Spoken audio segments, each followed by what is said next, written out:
बोले चौथ माता की जय। आज बहनों मैं एक चौथ माता की कहानी लेकर आई हूँ सभी बहनों के लिए। महक माए की तिल चौथ की कहानी एक धार्मिक कहानी है लेकर आई हूँ आप सब बहनों के लिए। और सब बहनें सुनकर बताना, फिर कमेंट करना कि आपको ये कहानी कैसी लगी। अब मैं कहानी सुनाने जा रही हूँ। सर्वप्रथम 11 गेहूं के दाने लेना हाथ में। जब कहानी सुनते हैं तब एक गांव में 2 दौरानी जिठानी थी।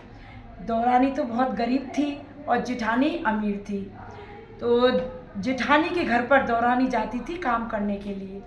अब तिल चौथ आई थी। उस दिन उसने क्या किया, व्रत रखा, संकल्प किया कि आज मैं चौथ माता का व्रत रखूंगी कि चौथ माता मेरे संकटों को दूर करे। और उसका पति था, वो जंगल से लकड़ी लेकर आता था और वो अपनी जिठानी के यहाँ काम करने जाती थी। अब वो जिठानी के यहाँ काम करने जाने से पहले उसने कि आज मेरा व्रत है तो मैं कहीं से 20 रुपया के तिल लेकर आई। लाकर उसने तिलकुटा बनाया। तिलकुटा बनाकर वो छीके में रख के और क्या, अब मैं जिठानी का काम कर आती हूँ। अब वो जिठानी का काम करने गई। अब उसने जाके बोला, सारा काम कर लिया कि जीजी मैं अब घर जा रही हूँ तो बच्चे खाना खा लेंगे। कि नहीं, बच्चे को अभी भूख नहीं है, बच्चे अभी खाना नहीं खाएंगे। फिर बाद में कि तो वो जेठ जी से बोली कि उनको खाना, कि नहीं वो भी अभी नहीं खाएंगे। ऐसा कर, अभी किसी ने खाना नहीं खाया है, हमको पता नहीं कि कितना बचे खाना, तो आज तो तेरे को खाना नहीं मिलेगा और बचा कुचा कल मिलेगा, कल मैं तेरे को भिजवा दूंगी। बेचारी निराश होकर घर चली गई। और बच्चे आस कर रहे थे कि ताई जी के घर से मम्मी खाना लेकर आएंगी तब हम खाना खाएंगे। अब वो मम्मी खाली हाथ चली गई। अब मम्मी से बोले, मम्मी आप खाना नहीं लेके आई? कि नहीं बेटा, आज ताई जी ने खाना नहीं दिया, उन्होंने किसी ने नहीं खाया तो बचा, पता कैसे लगे कि बचा है भोजन, तो आज तो अपन को भूखा ही सोना पड़ेगा। कि अब बेचारी वो उसका पति गुस्सा हो गया कि इतना काम करके आती है और तेरे को कुछ नहीं मिलता है, अब क्या हम सब भूखे रहेंगे। पति को गुस्सा आ गया, उसने डंडा लेकर और उसकी पिटाई कर दी। फिर एक पट्टा दिख गया तो पट्टा से भी पिटाई कर दी उसकी। अब पिटाई करके बेचारी सब सो गए, भूखे सो गए।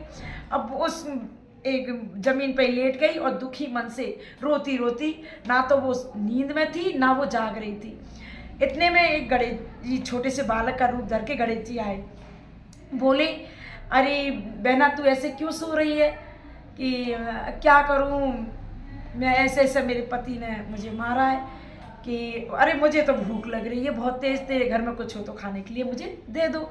कि मेरे घर में तो आज चूल्हा ही नहीं जला, मैं कहाँ से तुमको खाने के लिए दूँ? लेकिन मैंने तिलकुटा बनाया है, छीके में टंग रहा है, उसको खा लो जाकर।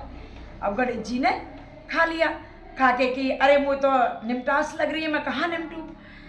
बोली कि अभी मेरा झोंपड़ी है टूटी फूटी सी, गणेश जी महाराज इसमें तो निमट लो। गणेश जी ने निमट लिया। निमट के कि अब मैं कहाँ पहुँचूँ? कि अब मैं तो क्या बताऊँ, ये अभागिनू, मैं इतनी दुखी हूँ, मेरे इस माथे से पहुँच दो। बेचारी दुखी होकर बोली। ठीक है, गणेश जी ने उसके माथे से पहुँच दिया। अब गणेश जी इतने में चले गए, उसको नींद आ गई। अब सवेरा हुआ। वो उठी, उठ के देखे तो चारों तरफ अरे इतने हीरा मोती जवाहरात, पूरे घर में हीरा मोती जवाहरात होते थे। उसने अपने यूँ हाथ लगाया तो माथे पर हीरा मोती जवाहरात। अब वो तो भैया उनमें समेटने में लग गई। इतने में समेट उसको लेट हो गई, वो काम करने जाती थी। तो उसने जिठानी ने भेजे कि जाओ आज तुम्हारी चाची क्यों नहीं आई काम करने के लिए, बच्चे तुम देख के आओ। बच्चे गए बुलाने।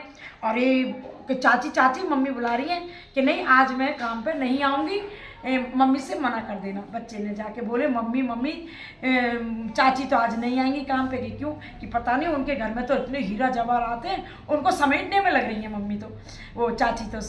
फिर के अरे मैं जाके देखूँ ऐसा कहाँ से आ गया उसके पास ऐसा। अब भगी भगी वो जिठानी दौरानी के घर पे गई तो वो तो वही समेटने में, माया को समेटने में लग रही थी हीरा जवाहरातों को। कि अरे दौरानी आज तेरे ऐसे कैसे क्या हुआ? दौरानी ने सारा हाल सुनाया कि बहन मेरे तो बच्चे भूखे थे, तुमने मुझे भोजन नहीं दिया, अब इनको गुस्सा आ गई तो इन्होंने मुझे मारा बुरी तरह, तो मैं तो दुखी होके सो रही थी। तो एक छोटा सा बालक रूप धारण करके आए थे गणेश जी महाराज है, और तो कौन हो सकता है। उन्होंने मुझे भोजन मांगा, मेरे से भोजन मेरे पे था नहीं, मैंने तो तिलकुटा बनाया था कि ये रखा, इसको जीम लो आप। उनने जीम लिया, फिर के मैं कहाँ निमटूँ, मैंने कि झोंपड़ी है मेरी टूटी फूटी से, इसमें निमट लो। फिर पहुँचने की कहा माथे से पहुँच लो, तो सब उन्हीं की कृपा है। अब वो चली गई भैया, जा चली गई वापस, सुनो उसकी सारी बातों को। अब जाके दूसरी साल की तिल चौथे आई तो उसने अपने पति से कहा कि ऐसा है, आज तो मुझे मेरी पिटाई करना और मैं व्रत रहूँगी।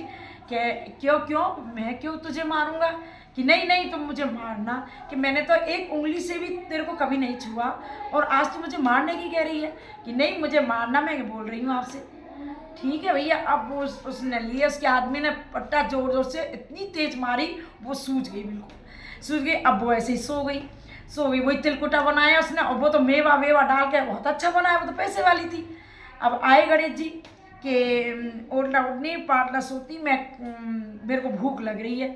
अरे आओ, ऐसा कांचन का महल है, राज रईसों का सब महल है, हमारा क्या कमी है, और मैंने खूब मेवा डाल के तिलकुटा बनाया, आप तो खूब झीमो। अब गणेश जी ने ले लिया और जीम लिया कि अब मैं कहाँ निमटूँ। अरे मेरा इतना सुंदर घर है और इतना अच्छा महल है, इसमें तुम निमट लो। निमट लिया, क्या मैं कहाँ पहुँचूँ, क्या अरे अभी अभी मैंने चमेली का तेल लगाया है, खुशबू आ रही है, इतना अच्छा माथा है मेरा, इस पर मैं तो बहुत सुहागवती हूँ, इस पर मेरे को पहुँच लो। गणेश जी ने पहुँच लिया।